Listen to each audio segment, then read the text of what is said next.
மீண்டும் மீண்டுமா? சரி, ஆர்சிபி தான் சேப்பாக்குல விட்டீங்க. சரி, இந்த ஆறாவது முடிச்சிருவீங்க. நேற்று ஃபுல்லா மேட்ச் உட்காந்து பார்த்தா என்னடா போலிங் போறீங்க ஆஷனா, நீ என்னன்னா போடுற அல்லா போல் கொஞ்சம் நல்லா போல்னு ராஜஸ்தான் சைட்ல இருக்கும்போது எல்லா டீமுக்கும் சொல்லியிருந்தேன். இப்ப அவனுங்களாம் உன்னை பார்த்து சொல்ற நிலைமைக்கு வந்துட்டியனா?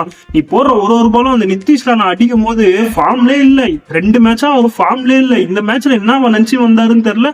போட்டு அந்த அடி அடிச்சு டீம் ஸ்கோர் ஏத்தி விட்டாரு. கடைசியா ஏதோ இன்னும் நெத்தியோ பண்ணி 200 போல அவ்வளவுதான்.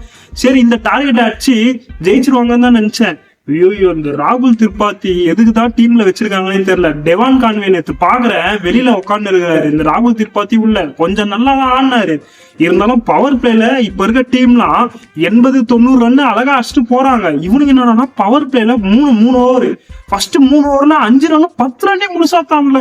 இந்த மாதிரி ஒரு பவர் பிளேவை நான் எங்கேயுமே பார்த்தது இல்ல. ரொம்ப மோசம்டாடே. அதுக்கப்புறம் எப்படியோ கேப்டன் ருத்ராஜ் மட்டும் ஒரு சைடு ஆடிட்டு தலை தோனி இந்த வாட்டி லேட்டெல்லாம் வரல, முன்னாடியே தான் வந்தாரு. அப்படி வந்து என்ன மேட்ச் முடிஞ்சுதா? போன மேட்ச் அந்த கிழிச்சிங்களே, லேட்டா வந்தாரு, அதனாலதான் தோத்தோன்னு சொல்லிட்டு அவரும் ஓரளவுக்கு தான்டா பிரஷரை தாங்குவார். முன்னாடி இருக்க பேட்ஸ்மேன் தான் அதை அடிச்சு கம்மி பண்ணி இவங்களுக்கு கொஞ்சமாவது கொடுக்கணும். மற்ற ரன்னையுமே இவங்க தான் அடிக்கணும். நீங்க தலையில கட்டினீங்கன்னா எப்படின்னு தெரியல. இவ்வளவு நாளா ஏதோ டோனி கேப்டன்சி பண்ணியிருந்தாரு. பேட்டிங்கா இருக்கட்டும் ஃபினிஷ் பண்ணி முடிச்சு கொடுத்துருவாரு. அதே பவுலிங்னா அதுக்கேற்ற மாதிரி ஃபீல்ட் செட் பண்ணி பாலை போட்டு மேட்ச் ஜெயிச்சு கொடுத்துருவாரு. ஆனா இதுக்கு மேலேயும் அவராலாம் முடியாது. அவரு அடுத்த வருஷம் ரிட்டையர் ஆயிட்டாலும் மேபி நீங்க மட்டும்தான் அது பண்ணணும். அவர் இருக்கும் போது இந்த லட்சணத்துல ஆடுறீங்கன்னா, அவர் இல்லைன்னா நீங்க என்ன பண்ணுவீங்கன்னு சத்தியமா புரியல. போச்சு, ஃபர்ஸ்ட் 3 மேட்ச்ல 2 மேட்ச விட்டீங்க. இதுக்கு மேல வந்த மேட்ச் அவன் நெட் ரன் ரேட்டுக்கு ஆடுனுங்கிறான். இப்போ வின்னிங் கூட இல்ல, அவன் நெட் ரன் ரேட்டுக்கு ஆடுனுங்கிறான். ஆனா நீங்க இப்போ வின் பண்றதுக்கே முக்குனீங்கன்னா ரொம்ப ரொம்ப கஷ்டம்.